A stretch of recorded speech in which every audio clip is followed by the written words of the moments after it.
Hi friends, welcome back to Lalitha creations.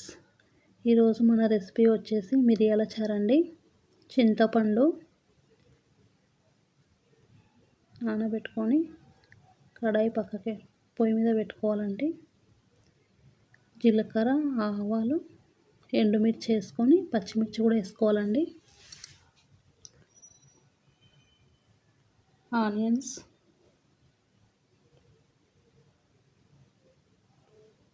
Onions కొంచెం మగ్గిన తర్వాత వెల్లుల్లి పేస్ట్, పసుపు,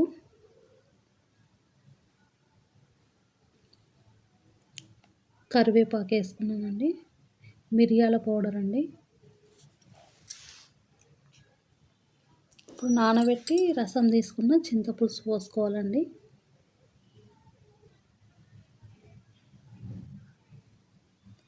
ఇది ఒక పొంగు వచ్చే వరకు ఉంచుకోవాలండి.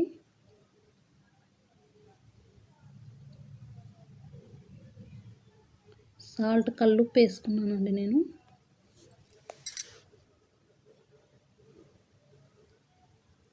జీలకర్ర, మెంతుల పౌడర్ అండి.